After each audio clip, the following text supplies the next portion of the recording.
Why don't we do now an audio question of the day? Hi, Cal. Thanks for the great work you do. My name's David. I work as an actuarial consultant in Arizona. I've identified innovation as valuable career capital, but I don't want to spam my colleagues with underdeveloped ideas. You've talked about how you test new ideas on your blog, and you've encouraged the use of the Socratic method while learning. Are there other processes or habits you use to evaluate if a new idea has merit, is defensible, and ready to be subject to criticism? Thank you. Well, certainly with experience, you get better at figuring out which ideas have promise. So actually by just trying ideas and seeing what works and what does and what's actually involved, just get better at it. You're developing what, sometimes is called taste in your field.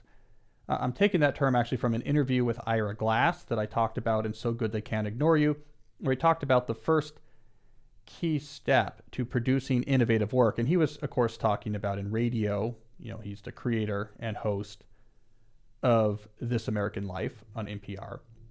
But he talked about the first important step was developing taste, getting good at figuring out like what's good and what's bad. And once you know what's good and what's bad, at least now you have the right metric to keep trying harder to find the good things. And until you have taste, you're just kind of throwing things up at the wall. I think this holds for a lot of different ideas. So just with practice and experience, you'll get better at figuring out, hey, I think this idea really has merit. It doesn't make it easier to find those good ideas, just like developing taste in radio is much easier than actually putting together an innovative show that can satisfy that taste. But it's a key first step. So that's one thing I would say is that you will get better at doing your own self-filtering of ideas.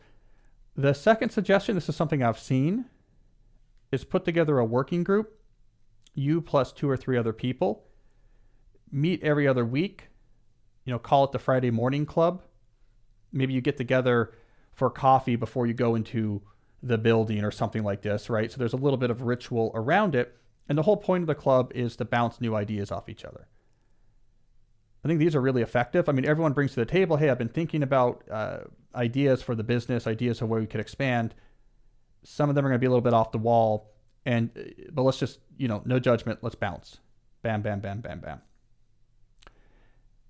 Getting an idea in front of another person, as you've probably learned, is a great source of objective feedback. And this is a way to do that at a really high rate without feeling like you're spamming your whole organization or getting the reputation as the guy who always has some new big idea that he's emailing that people are rolling their eyes about.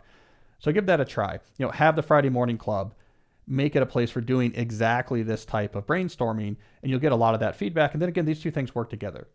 You do the Friday morning club enough, then your own personal taste is going to sharpen to the point where you get better at figuring out, okay, these are the ideas that really work. And that's where you're going to really see your trajectory probably take off in your career.